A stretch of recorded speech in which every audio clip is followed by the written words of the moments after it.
Two things. Number one, if we could just all move a little bit closer.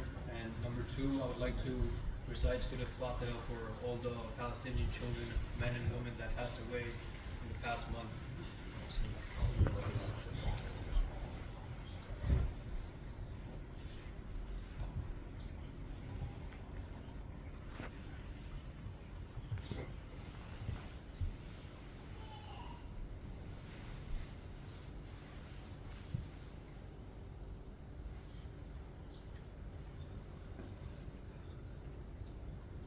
محمد وآل محمد صلوات اللهم صل على محمد وآل محمد.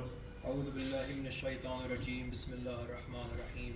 الحمد لله رب العالمين والصلاة والسلام على سيدنا وحبيب قلوبنا وشفيع نفوسنا بالقاسم محمد. اللهم صل على محمد وآل محمد. ولعنة الله على قوم الظالمين ولعنة الله على قوم المظلمين. بسم الله الرحمن الرحيم. In the name of Allah, the most beneficent, the most merciful. Praise be to Allah, who is the most merciful, the most beneficent, the one who cares for us, the one who takes care of us, the one who feeds us, the one who clothes us, and the one who houses us. The last time that we had spoken, we talked about the three main qualities as to why we love Imam Ali ibn Abi Talib. The first of those was from the hadith of Man kuntu mawla fahada aliyan mawla, which basically stated that whoever master I am, which is the Prophet speaking, whoever master I am, Ali is his master as well. The second reason being La fata illa Ali wa la sayfa illa Zulfiqar. That there is no man or warrior like Ali ibn Abi Talib, and there is no sword like the Zulfiqar, which was also given to Imam Ali, and not just Imam Ali but his entire lineage. Meaning that there is no man that will be like the Ahlul Bayt, and there will be no sword that will be like the Zulfiqar that was also given to the Ahlul Bayt. The third of the reasons of why we love Imam Ali and love to hold Imam Ali to such a high status was because his last words when he was struck by the sword of Ibn Muljim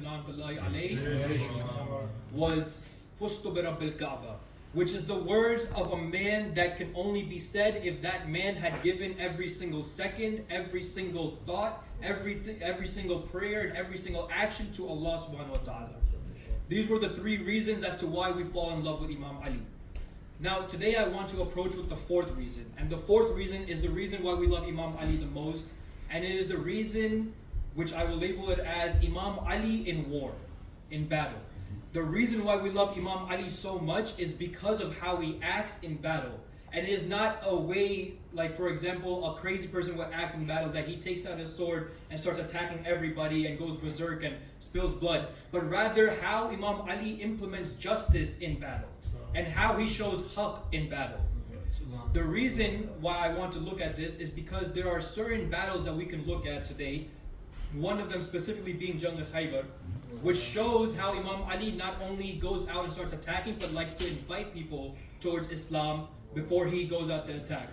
And with that, Bar Muhammad wa Ali Muhammad salawat.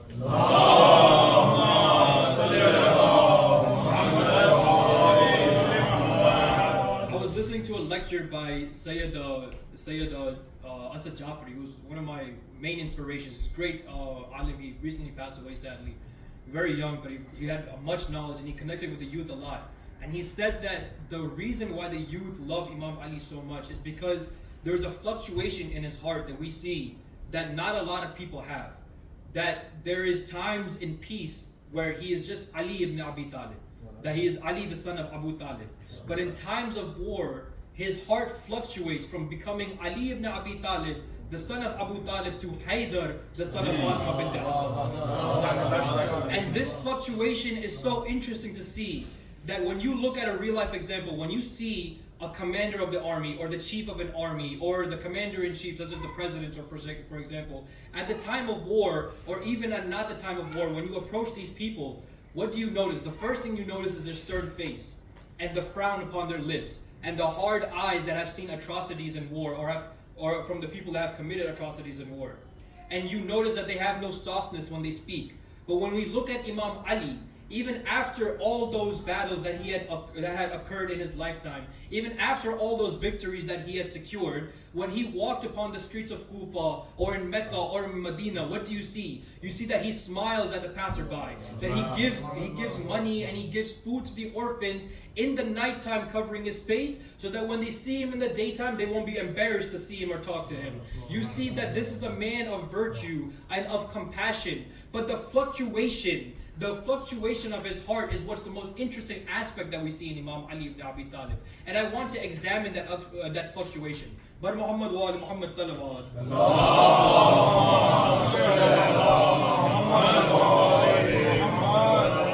So I had mentioned that he becomes, from Imam Ali, what happens in war is he goes from Ali, the son of Abu Talib, to Haydar, the son of Fatima bint Asad.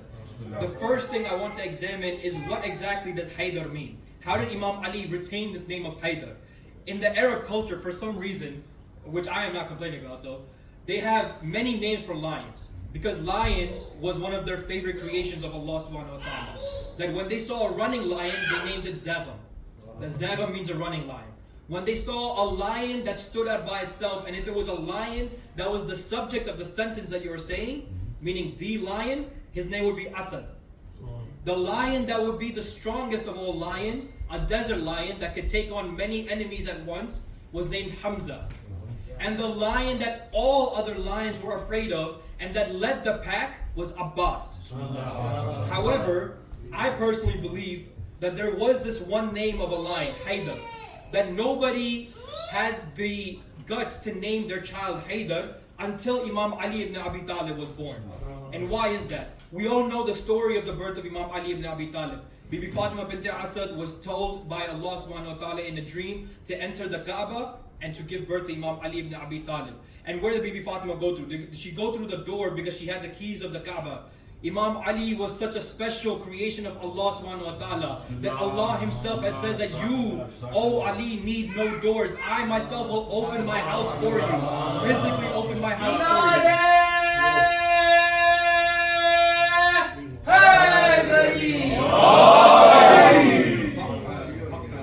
So Allah subhanahu wa ta'ala opens the Kaaba for Bibi Fatima bint Asad. Imam Ali is born within the Kaaba, the only person to be born in the Kaaba and the only person who will be born in the Kaaba. Then Bibi Fatima bint Asad exits the Kaaba from the same place that she entered the Kaaba from the same crack that she entered the Kaaba from. As soon as she exits the Kaaba, Rasulullah is there to greet Bibi Fatima Zahra, Bibi Fatima bint Asad.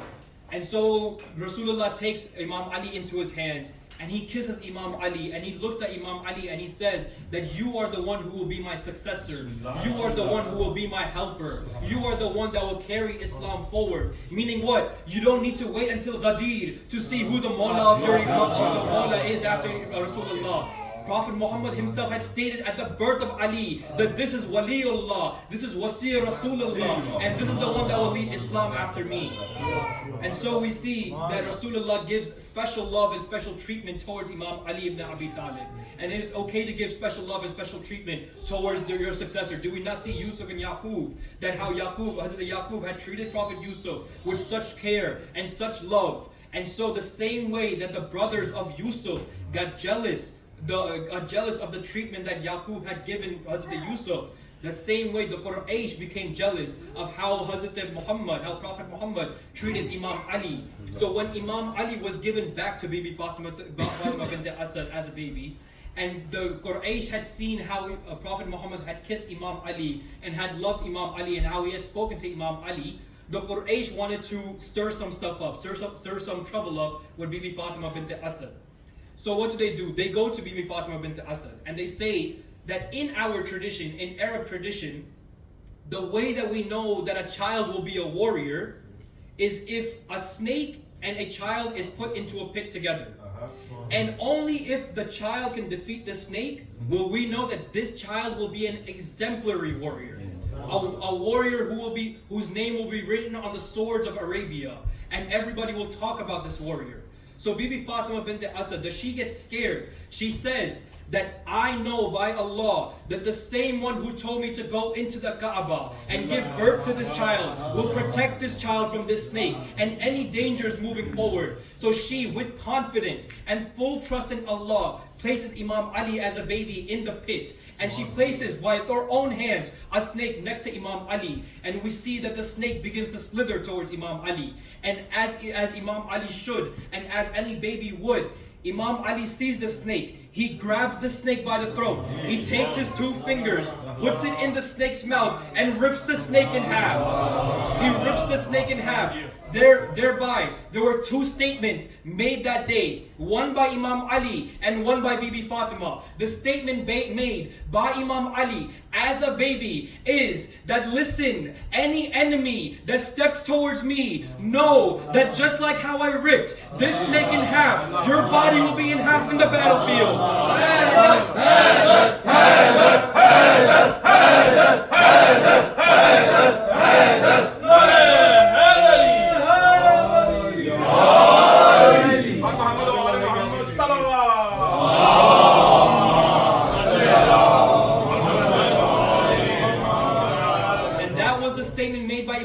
But what was the statement made by Bibi Fatima? Bibi Fatima saw that this child is not just a child, but it is an attacking lion. And when she saw the attack of her own lion, she said that this child is named Haydar. This child is named Haydar because he is the child who is an attacking lion. That this child has no fear when it goes into battle. That this child will sustain no injury when it goes into battle. And this is the same reason why we love to chant the name of Haydar. Because the name of Haydar gives us strength when we are feeling weak. The name of Haydar gives us courage when we are feeling as if we are meek. And that is why we will always recite Nara Haydari and Ya Ali, Ya Ali, Ya Ali. Nara Haydari! And when we look at the other sect of Islam, they say that we exaggerate our stories, that we begin to equate Imam Ali to that of the powers of a god, that he can do whatever he wants and he can say whatever he wants and he can do no wrong.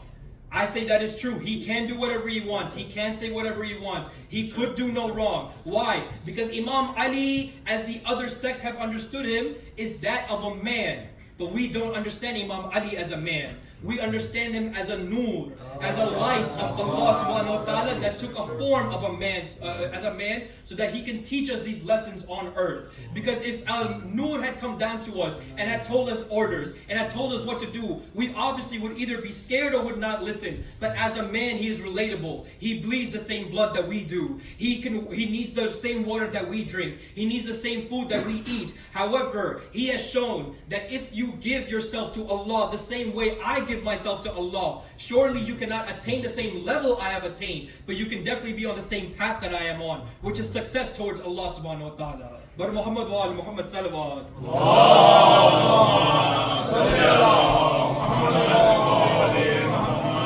Another thing that they like to point out a lot is, why do you only talk of Ali ibn Abi Talib? Why is it that you do not talk of our people, the people that we believe in? By Allah subhanahu wa ta'ala, if the Prophet had ever mentioned someone before Ali ibn Abi Talib, we would be talking about that person as well. But what can I do? What can we do as Shias? And what can the learned scholars of Shiaism do? That whenever we look at victors in the life of Islam, and whenever we look at victors in the history of the battlefields, the number one name that comes up for us is Ali ibn Abi Talib. When we look at Badr, we see Ali, Uhud, Ali, Khandaq, Ali, Khaybar, Ali, Hunayn, Ali, Jamal, Ali, Siffin, Ali ibn Abi Talib. There is no one else but Ali ibn Abi Talib. So how can we not talk about Ali ibn Abi Talib?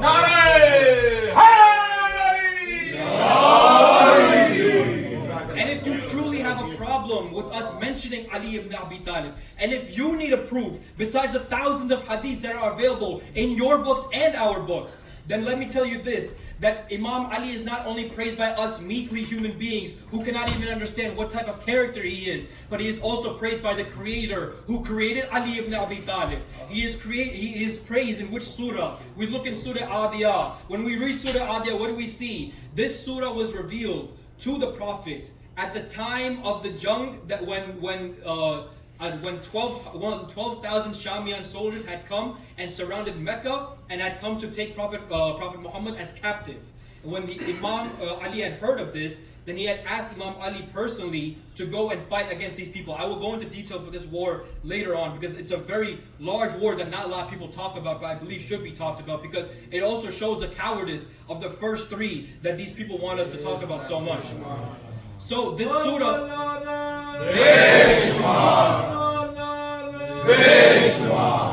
So this surah was revealed to the Prophet at the time when Imam Ali had led an army against the army of the Kafirans, against the army of the atheists. And this surah, what does it say? Allah had loved the charge in battle of Imam Ali so much that in the surah itself, he talks about the horse that Imam Ali is riding. And he says that by Allah, he says, I swear by the breathing of the horse, and I swear by the sparks that are created when the hooves of the horse clash with the earth. And I swear by the dust that is left behind when the horse rides into battle. Meaning what? Meaning that Imam Ali, his status is so high that the dust of the horse is so valuable to Allah subhanahu wa ta'ala that he swears by it in the Quran. That Imam Ali is so valuable to Allah that he says that the dust is at a status that I can mention it in my holy book.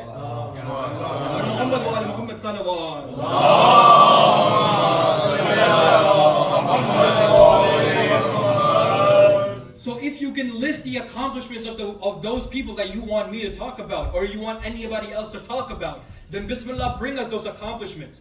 However, until then, what I can do is what I will do best, and that is never stop the Fazail of Ali ibn Abi Talib. I can, however, list you one war, which shows the status of those three that you want us to talk about, and the status of my Mawla that I always want to talk about. And that war is none other than Jang al-Khaybar. In Jang al-Khaybar, what do we see? We see that the Muslim army had to prepare to fight the Jewish army. And the Jewish army lived in a fortress called Khaybar. And this fortress wasn't just a normal castle, but rather it was a wall that had an entire city behind it. And this city was filled with loot from war and gold and unpaid taxes and everything that you could think of. The Jewish army had a man within their army, a commander. Everybody knows who he is. He's Marhab. This man Marhab had many tales and many songs and many folklore written about him. There were songs written about him that said that he was so big and large that he could fight off 100 men just by himself. And there were tales written about him when he was in the cradle that his mother would tell him that, "Oh Marhab, I am training you from birth to defend our Khaybar, to defend our fortress, and to lead the people in the army, and to make sure that nobody puts us in harm's way." So when the Arabs, when the Muslims of Islam, when they had heard about Marhab, and when they had heard that Rasulullah had launched a campaign against Khaybar, the only thing they could think about was who exactly will fight Marhab? Who exactly will defeat Marhab? And Rasulullah wanted to show the status of the people in the army of Islam and the status of Ali ibn Abi Talib. So what does he do?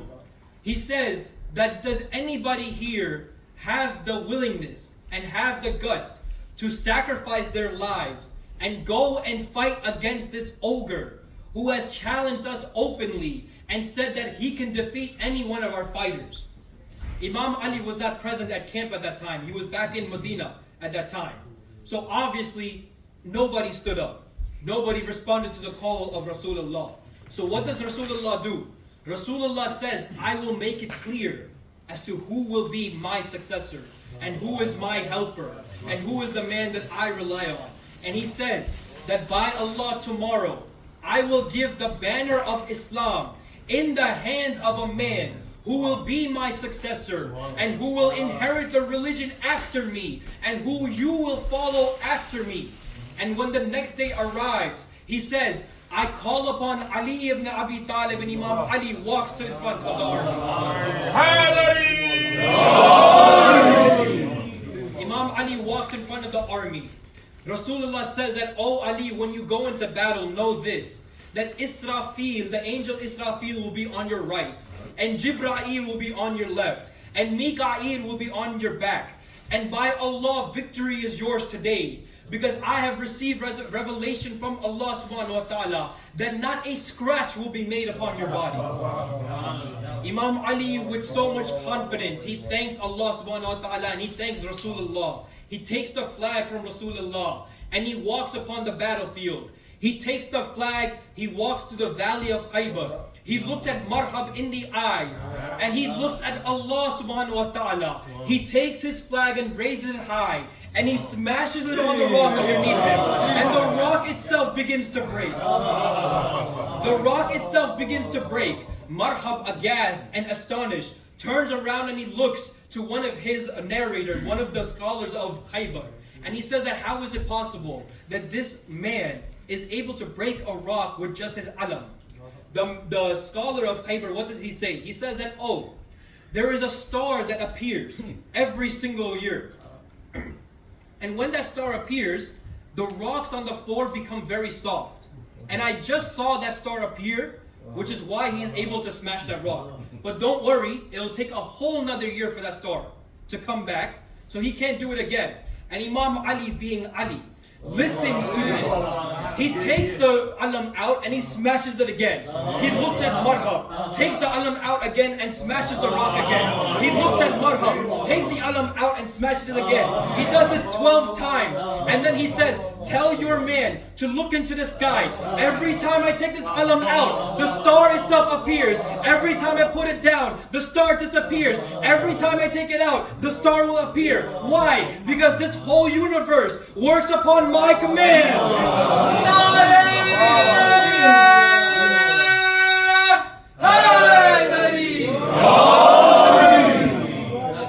This whole universe works upon my command. So what does Marhab say? What does Marhab say? He says that it is customary.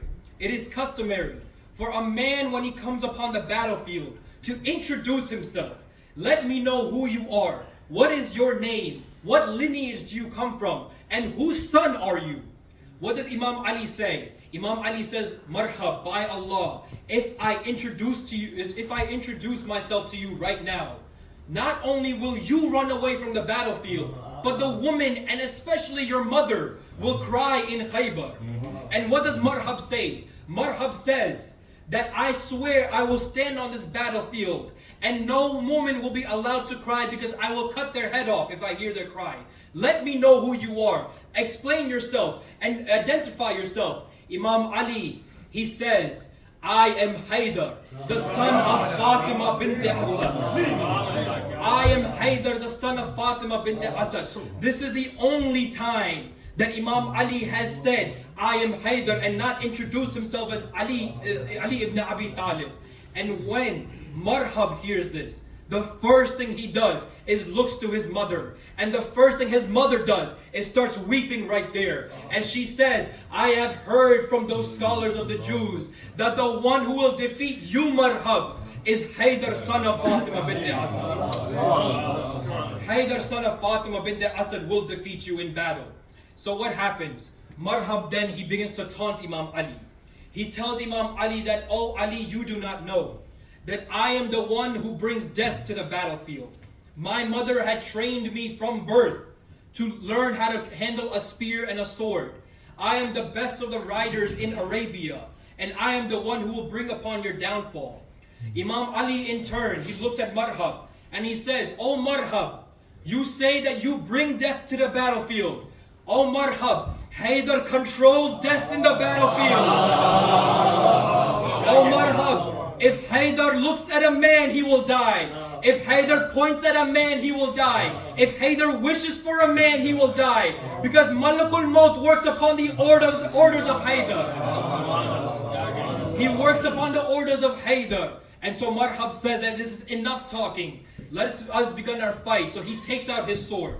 Imam Ali, his tradition is that he is never the first one to remove his sword.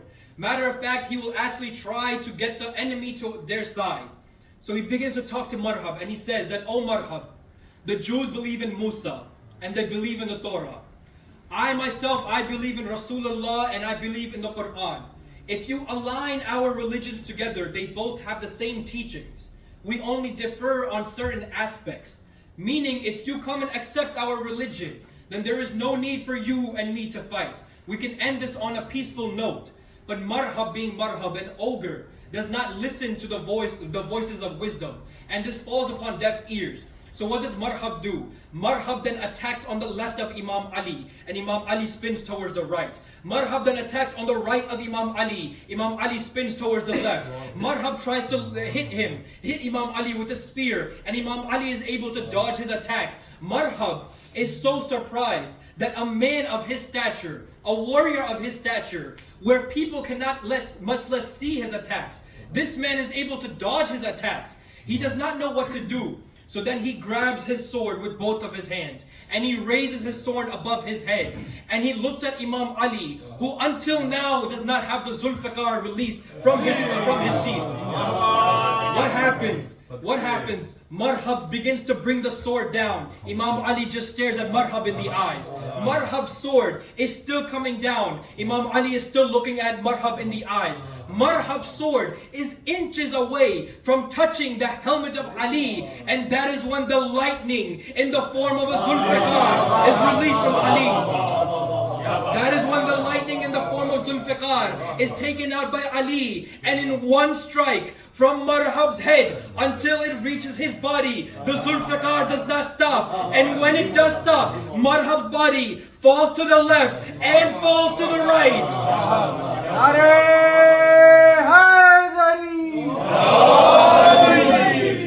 And when Jibreel sees the two pieces of Marhab upon the floor of the battlefield, what does he say? He says, La fata illa Ali, wa la sayfa illa Zulfiqar.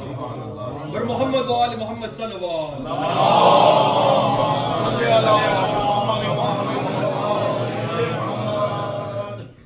And this is why we cannot stop reciting the Fazail of Ali ibn Abi Talib. That a man such as his stature, a man who can defeat an enemy in one strike, but is the last one to take out his sword, is someone worth following. That a man on the battlefield who is able to show compassion and ferocity at the same time is someone worth following. Everybody knows the story of Imam Ali when he was in the battlefield and someone he was fighting had lost his sword. Imam Ali was fighting this man, he lost his sword. The man had said that, oh Ali, give me your sword instead. Imam Ali hands that sword over to hands the Zulfiqar over to that man who lost his sword. And the man then says that, oh Ali, who is going to defend you now?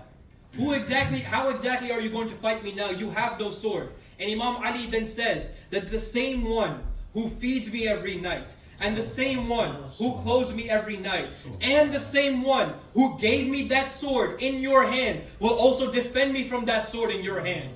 That is the belief in Allah that Imam Ali has, and the compassion that Imam Ali has, that he is willing to give his sword to his enemy, and in turn that enemy fell in love with Imam Ali to such an extent that he converted on the battlefield right then and there and accepted Islam.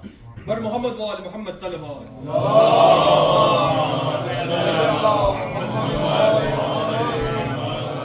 So don't expect us to recite about anyone else when it comes to Imam Ali ibn Abi Talib. And we don't expect you to recite about anyone else if you want to recite about your three. Do they expect us to come and beg that, oh, accept the wilayat of Imam Ali, it is good for you, you will be into Jannah? You are on your deen and we are on our deen. What does Allama Nasir Abbas say? He says that if you accept Ali, he is still Ali. And if you don't accept Ali, he is still Ali. That the whole world can accept Ali and Ali will gain nothing. But if you reject Ali, you will lose everything.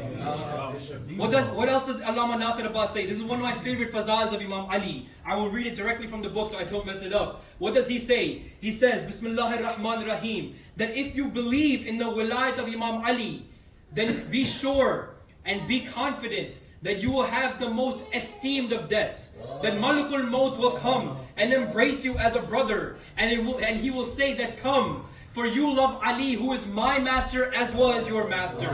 And so I will take you in a soft place. I will take you to Jannah softly. I will not hurt you at your time of death. What else does Allama Nasir Abbas say? Allama Nasir Abbas then begins to list the Fazal of Ali ibn Abi Talib and the titles of Ali ibn Abi Talib, he says that Ali is Hajat Rava and Mushkil Qusha. Ali is Waliul Kainat. Ali is the Nukta under the Ba of Bismillah. That without that Nukta there is no Ba, and without Ba there is no Bismillah, and without that Nukta there is no Ali, and without Ali there is no Nukta. Ali, and then he says that Ali is Sher Khuda, the definition of a mu'min. Ali is Amir al-Mu'mineen. Ali sits upon the heavens and has hukumat over the earth. And Ali can sit upon the earth and have hukumat over the heavens. And Ali can sit upon the earth and have guftagu with Allah. And Ali can sit upon the earth, and as the sun is setting and its last ray of shine is giving away from the sun, he can then look at the sun, point at that sun, drag it back to the point of Asr, and say, you will not move until I tell you to move. That is Ali ibn Abi Talib. That Ali ibn Abi Talib. What else? What is the characteristics of Ali? What is the level of Ali ibn Abi Talib? Ali ibn Abi Talib, he is the husband of Zahra. He is the son-in-law of the Rasul. His children are Hasnain. Ali's nikah was in the heavens. Ali's nikah was recited by Allah subhanahu wa ta'ala. Ali is the one who accepted the tawbah of Adam. Ali is the one who guided Nuh. Ali is the one who allowed Yusuf to be saved from the well. Ali is the one who split the sea for Musa. And Ali is the one who was the root of all the jealousy that the Zalimos had towards the Ahlul Bayt. Ali is the one